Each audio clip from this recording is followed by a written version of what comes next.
Welcome to this week's Treasury Career Corner podcast, where I interview Treasury professionals about their Treasury careers. Each and every week, I talk to Treasurers about how they've built their careers, where they are now, and where they see both themselves and the Treasury profession going to next. In this week's show, delighted to be joined by Ashish Advani, the Treasurer, Global Head of Tax, Trade, Enterprise Risk Management at Ampere. Ampere is an American semiconductor company based in Santa Clara, California. They develop ARM-based computer processors, so they're fundamentally designing the future of hyperscale cloud computing. So, when you're all seeing the cloud and everything else, these guys are at the center of it. Now, Ashish can explain that a little bit later in the show. I wanted to jump into talk about him. He's got a great background. He's worked in 10 countries. Here we go, some numbers for you guys. I know you love them. Spread over 4 continents during 2 decades travels of his Treasury career.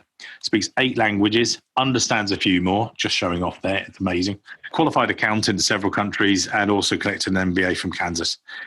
Worked across the world. Global treasurer. Ashish, enough of extolling the virtues of you. Let's go back to how you first ever started and your career to date and how you got started in finance and then came into Treasury. Talk us through your early career because it's amazing. Over to you, sir. Thank you very much, Mike. It's great to be on this show. And, I'd love to share my experiences to encourage young Treasury professionals to emulate some of the things that I've been able to achieve. When I started out, nothing substitutes hard work. Hard work is where I started. I was doing my CPA in India along with my undergraduate degree. And, I was working 16, 17 hours a day just to get started in life to achieve, my CPA diploma.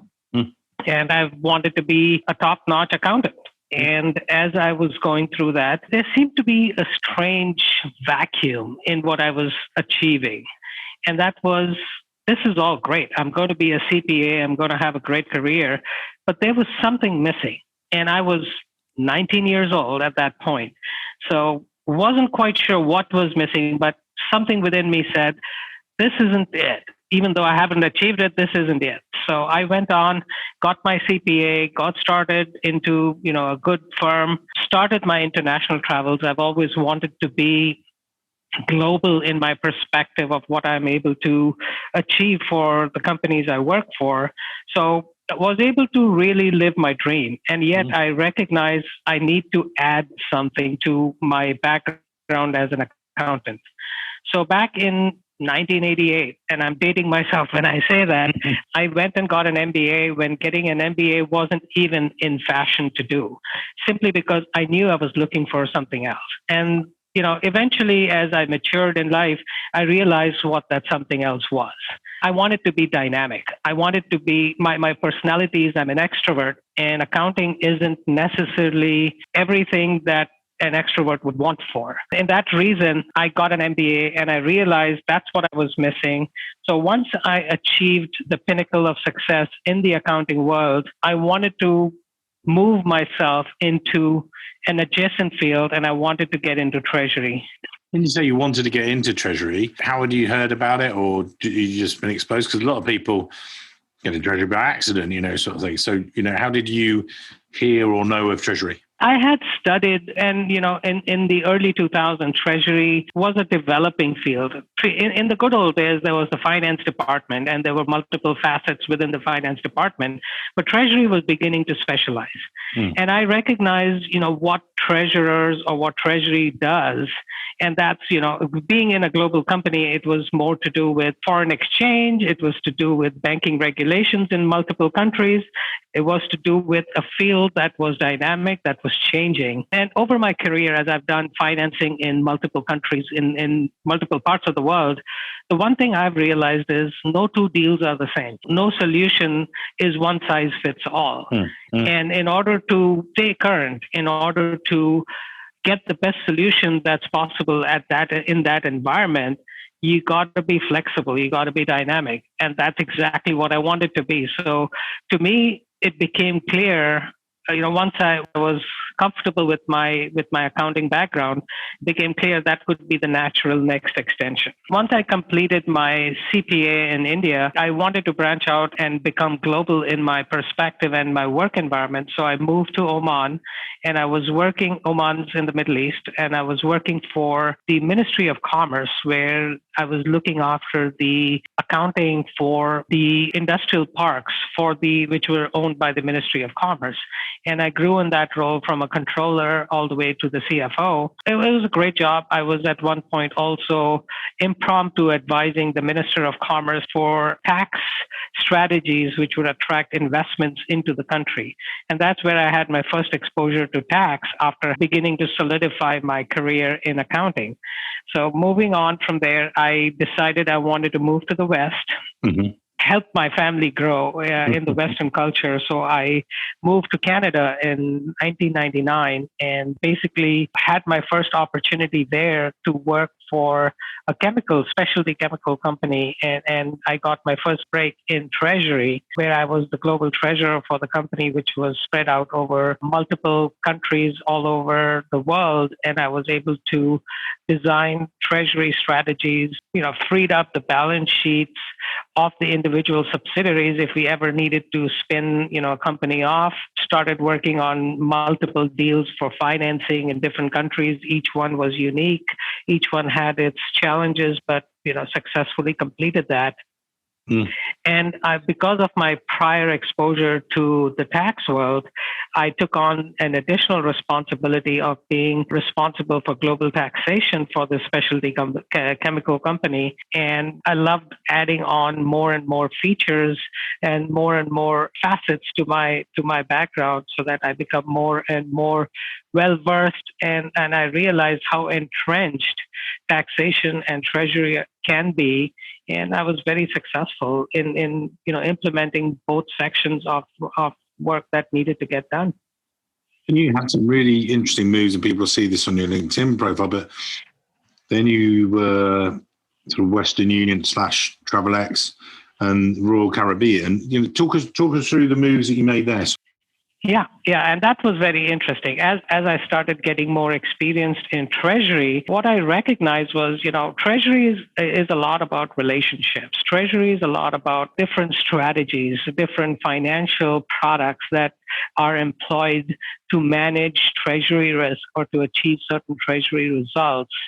And, from using derivatives, from using, interest rate hedges and so on and so forth. And what I found missing in my background was I'm on the buy side. I'm looking at everything that as a customer, I'm buying from various vendors, but I don't know how the sell side works.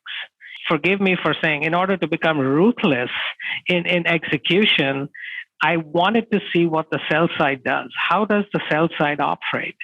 So that when I come back to the buy side, I know exactly what I'm buying, I know what price I'm buying it at, and I know how to implement those strategies. So gamekeeper turned poacher turned gamekeeper again. So you knew exactly what you were doing. Right. And so that's why I joined Western Union, who wanted me to develop the derivatives market for them and expand their derivatives offering to their corporate clients.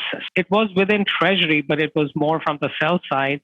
And I actually had a sales force of 45 people that I was managing in the ability to place the derivative products and strategies for corporate clients and truly understand the mechanics, the financial aspects.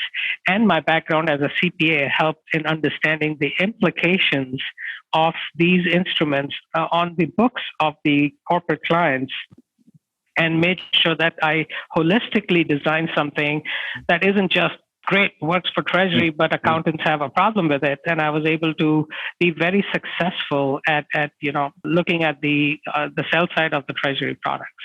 Yeah. Did that for several years, and it was exciting. And then I was approached by Royal Caribbean because I was living in the US by that time. I'd moved from Canada to the US, and Royal Caribbean was very attracted to my derivatives background because they have a massive derivatives portfolio of over $11-12 billion, which is a combination of interest rate derivatives, foreign exchange derivatives, as well as commodity derivatives, because Royal Caribbean, as you can imagine, buys a lot lot of fuel for their cruise ships. Huge. And to me, that was a great expansion. I was getting back to the buy side, and I was looking at, a huge portfolio to manage. So did that for a while, and then the financial crisis hit. And, at that time, a lot of companies were undergoing changes. A lot of companies were looking at things differently to say, their staffing isn't quite working right, and they needed to respond to Wall Street and the stock prices by cutting jobs and so on and so forth. Eventually, I had to move because Royal Caribbean had announced they were going to lay off 50% of their corporate staff. Right. I moved to Alaska. And that was fascinating from a location point of view. Yeah, I bet. And again, my wife was absolutely livid with me for saying, like, you seriously think we can survive Alaska? And to me, I was like, it's an adventure. I consider life as an adventure. Did fantastic job for the Native Alaskan Corporation, worked with them on an acquisition or two, worked with them on, they are in the business of government contracting. So unique challenges, very interesting, not much of foreign exchange there, but, at some point you need to develop a lot of different skills. So I started working with government contracts and understanding a new aspect of Treasury, managing, expense reports, managing cash flow over 300 different government contracts, and how do you bill for that? How do you manage that? How do you collect your cash? And a whole different skill set. But that was fun. One day I decided I had to move, and it's an interesting story. My older daughter, who was in middle school in those days, was walking to her school and came across face to face with a baby bear. And it was very frightening. It was very scary. And that's when my wife said, you know what, enough with your adventure. We got to move back to where we don't find bears on the street. Yeah, the bear came after you. So I was like, well. At that point, and also things were calming down. There were a lot more opportunities available in the normal world, if you want to call it that. And so, much that I loved Alaska for its natural beauty, it was time to get back. And I was hired away by SWM, which is based in Georgia, in Atlanta, Georgia. Again, I was the global treasurer as well as, head of global taxation for them. They manufacture paper for the cigarette industry, and then they diversified into filtration material. And, again, fantastic opportunity, did great work for them, doing the same thing I did for the chemical company in the good old days, and managed their treasury risk, achieved 4 M&A deals for them, refinanced each time we did that, and increased their portfolio of offerings into the treasury market, whether it be high yield debt, whether it be bank financing, and whatever was needed. Again, each deal was unique and circumstances were different. So the key was going to be make sure that the company achieves what they need to at the best possible execution at that time. From there on, then I moved to Aflac, insurance company, highly regulated market. They have 3 books. They have 1 book for the regulators, which measure their statistics differently. They have 1 book for US GAAP. And then they have 1 book which is based on how the international GAAP needs to be, because like many insurance companies, they were international and they had to raise financing in multiple jurisdictions. So you had to have the right set of financial statistics in order to go list your offerings in the public debt market all over wherever the need be. It was a shorter stint there. Things had changed at Aflac, so it was time to move on. And I am now working for Ampere Computing. Great opportunity for an exciting company here. Tell us about Ampere again, perhaps with a description, that's a more consumer friendly. Ampere, I said, hyperscale cloud computing. People are listening today going, what? In simple terms, Ampere designs and markets semiconductor chips. And semiconductor chips are like the CPU in a computer. And so the semiconductor chip will assist the computer in operating and carrying out the functions that it needs to. However, we focus only on the server markets. We don't do, personal computers. We don't produce semiconductor chips for cell phones and other electronic equipments. We focus only on the servers, and within the server markets, we are also looking at servers that are corresponding to high-speed computing. We are participating in the growth of what we would call cloud computing. So everything that's going into the cloud uses high-end servers that need to have massive computing power. And our semiconductor chips go into those servers and assist. Let's say if you're playing a game on your cell phone, it's actually being played on a server somewhere, and it's connecting the cell phone to that server, and the exchange rate at which your data moves back and forth is really what drives the experience for the consumer when he's playing the game on the cell phone. So you can imagine how quick the server needs to be in order to capture your move on your phone, react to that in the game, and then send that data back to you within microseconds. You basically are the enabler of all these people playing Candy Crush and wasting their lives, but in a good way. I'm saying this in a good way. So it means that our servers also are very useful besides just playing games. Don't worry, I know, but that's how we come down to the consumer, and we take this for granted. Of course we do, because it's part of our new culture. And I did a panel discussion with the UK Association of Treasurers, and Jayesh Advani, he did a great bit where he said, children now are growing up and they have only ever had devices in their lives from day one. You and I started, there weren't devices, and some of the things he listed that, when the dates came out and then the dates of the children that, were related to, it was totally true. So that's exactly right. You're used to this because it's the norm. It's what you should, it's what you expect. But let's take that into the Treasury terms and just ask, how does that industry, operate for you as treasurer? You've got a treasury team. What pressures did place? So you're cash rich, money's coming in, it's easy. You just sit back, you put your feet up as the treasurer, you have another cup of coffee. Yeah, here goes another 100,000 in the bank. That's lovely. Well, what are the challenges that you find for Treasury globally, again, for people listening today? The challenge and again, Ampere is still more in a startup phase. So we are in the process of expanding into production. So I will enjoy the luxuries of having a lot of cash at some point in the future. Right now, nose to the wheel, grinding away, making sure that we have all the funding we need in order to develop these cutting edge new products. We want to make sure that we are offering the absolute cutting edge technology to our customers.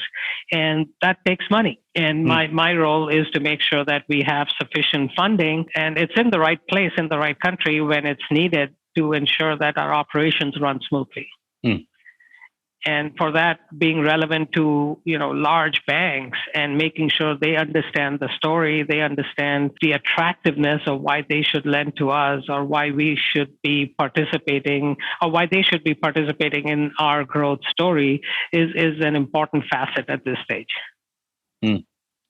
So as a relatively young startup company, and you talked about that sort of phase of the growth, how have you managed to get through the crisis and come out the other side? What's been the key things for you guys? Like most treasury departments, whether it be a mature company or a young startup, you have limited resources and you need to get more done with less. The traditional mantra to get things done. I hobbled together my treasury requirements, working with the regional finance teams where the resources are shared with the accounting and finance team jointly. Yeah. And I travel quite a bit. I go to the locations. I'm not the kind of guy who would sit back in his Ivy Tower and get things and just get things done. But I make sure I'm present, and it has had tremendous responses when I've traveled. Oftentimes, you will discover opportunities within Treasury when you're on the ground at the locations. Let me give you an example. When we have an operations in China. And while it's not been for Ampere, but when I've worked with China in the past, there are opportunities to invest cash. There are opportunities to borrow cash for the Chinese operations, which may not necessarily be evident if you're a treasurer sitting in the US trying to figure out a traditional approach of, let's say, investing cash. And one example is you can go do your traditional cash investing and earn, very little yield on your cash, given that everyone's in a low yield environment. Or the one thing I discovered as an opportunity back in the day when I did that was if you employed a strategy where you had a no-touch derivative attached to your investment, you could get a much higher yield. And I'm talking about, if you did a US dollar traditional 3-month investment, you were looking at 0.8%. But if you attached a no-touch derivative to it, you could earn as much as 3.5% without taking any significant risk to your cash. But that was an opportunity I discovered when I'm sitting there with the local bankers talking through, the state of the markets. That wasn't something I could dream up of when I was sitting in my US office. Yeah, you're sitting with them face to face. And so I've been talking to people about this new way of working, the new norm. And people say, are people coming back to the office or they're not? And I've said, look, for interview processes, for an example, I've said that, what I'm seeing and hearing, and I'm talking to clients, is they're doing the first, maybe second round on Zoom. Great way of saving time, resource. You don't have to get someone dragging out that you're getting to know the people, seeing technically tick, tick, tick.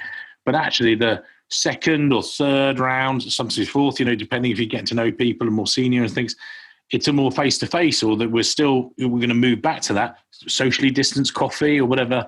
But it's actually to see them face-to-face and see, is there a connection on a personal level? Now, with Ampere and you're getting out around the world, are you finding, what do you think for the future? What do you think is going to happen? You're a very interpersonal guy. I know this, we get on really well. What do you think is going to happen going forward, sort of thing? Specifically staying with the Treasury world, over the last 20 years that I've been in Treasury, the one thing that's become very clear is Treasury is more of a people's relationship environment. Yes, there are platforms, there are management of Treasury derivatives, there are structures that you can manage, but a lot of Treasury is still very relationship-based. Yes. And relationships are deeper and well-developed when you are face-to-face. So, I haven't traveled for over 6 months at this point, but, at some point, I believe once we have, vaccines or the world goes back to somewhat of a normal environment where people are either back at work or a hybrid model, Treasury will have to go back to a little bit more of a personal relationship. As you rightly said, Zoom calls work great, but at some point you need to press the flesh, meet people, and get things done in a more efficient fashion. Funny, again, sort of just reflecting on that there, Zoom is about probably the facts and the sort of the hard data, if you like, and everything else. And actually, you only get the softer feelings and, because we're all human, allegedly. We're all people. And actually that sort of softer getting to know people on a social level, that's probably what is missing from those things, from the impersonal Zooms and things. But exactly as you say, you've got that, and you combine that when you get that example about China. The Treasury is about so much more. It's about the relationships. And again, we're saying we're going back to a I think actually I'm starting to notice, I used to do Thursday drinks with everyone and try and catch up over coffees and the beers and sociable, because all Treasury guys, I know, yourself included, are sociable people and we get on well. But, it's been weird that sort of as we've kicked off September and, we'll move into October, at first people are, but actually now I'm noticing people are not craving attention, but they're going, yeah, actually I would like to meet up, Mike. And it might not be next week. It might be 2-3 weeks time. They're going to plan it a bit differently, but people want to meet.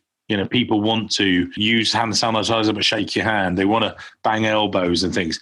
And I think that's a key fundamental with Treasury. It's exactly as you say, Ashish. It's about relationships, and that's really got you a long way with your career, wouldn't you say? Absolutely. Absolutely. Some of the best work that I've done in Treasury or in tax has been because of the knowledge that I've developed as I've met people, as I've understood different cultures, different environments, different market conditions. And that's not something you can sit and learn either in a classroom or by phone calls. Many of my holistic approaches have been designed around, casual conversations where incidentally, aspects of markets have come up where, I've realized, hey, I could use some of that. It wasn't a planned discussion. It wasn't something that we formally explored, but came out of, conversations. And those have been the best and most successful for me. So we're approaching later on the show. There's been some really good, interesting bits about your career. I mean, we'll put your LinkedIn profile in the show notes so people can connect to you. And usually I just ask for your last 3 tips, and we talked about this before the show, but make it a bit wider than that. Are there any particular areas, Ashish, that you think wider than your 3 tips? Before we get into those, what advice would you give to the listeners today? And we get listeners that are more junior in their career, treasury managers, analysts and things, and wanting to hear, how you got there up to the top. And then we also get some other treasurers who want to hear some of your war stories and things. So before we move into your 3 tips, are there any areas that you think, are fundamental at the moment, or that people should be thinking about in this post-COVID, or as we move to post-COVID world? I think it was great, as you said, there'll be vaccines and we'll get back to normal next year. But just in general terms, what are your thoughts on the treasury market, globally sort of thing? The one advice I would give all the listeners, whether they are young and upcoming in the treasury world or someone who's achieved great success, and they would agree with me, is the one thing that people in Treasury need to embrace with an open heart is the ability to be flexible. And what I mean by that is adapt to market conditions, whether it be COVID and therefore not meeting people, or whether it be, the Chinese market, you talk the US market. No 2 solutions are going to look exactly the same. But we need to embrace that rather than consider that as a challenge, saying, every time we need to break the mold and come up with something new. That's just the DNA of success in Treasury, is thinking outside the box, thinking of what could be done given the circumstances you're in. And while you have the wisdom of your previous deals, you should always look for opportunities on how you can even improve on a great deal, which was excellent for last year, but next year could be something different. I think a lot of modern treasurers, as I reflect, I think they've got that, that is in their background, but perhaps again, post-COVID, people can go back to being not inflexible. That's the wrong way to say it, but you've got to keep embracing this or keep moving forward, because this is a brand new world now. The more flexible you can do, this is the only way you're going to achieve it, isn't it? Success. Yeah. And just, thinking further about, 3 tips that I would give, the younger generation is, don't be afraid to travel. Again, I'm not saying travel now during COVID, but, at some point we will be over this. Don't be afraid to travel. Learn and learn and learn. Always be ready to learn. Read, study the markets, understand why. Take the time to do your research. And the last thing that I think would apply to all of us is always remain optimistic. Don't let a challenge put you down. Again, I live my life according to the boxing world. And in the boxing world, defeat isn't called when you're knocked down. Defeat is called when you refuse to get up. Yes. You can always be knocked down, but if you don't decide this is a problem that cannot be solved, that's when you're defeated. Yeah. Every problem has a solution. Keep an open mind and go forth and conquer the world. Awesome advice there from Ashish Advani. Again, we'll put Ashish's details in his LinkedIn profile in the show notes so you guys can connect to him. Yeah, great fun. Great conversation as always. Really enjoyed it. Thank you, sir. It's been great. And again, hopefully this will help your network and build that professional network. Not that you don't need it, but just in case, it would be good for you to connect to a few more great people. And thank you for your time today. You've been an absolute superstar as always.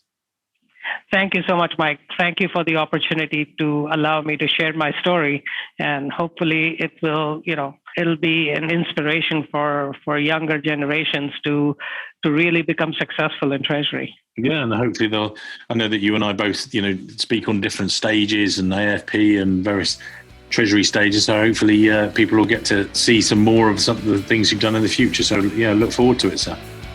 Great. Thank you so much, Mike. Thank you.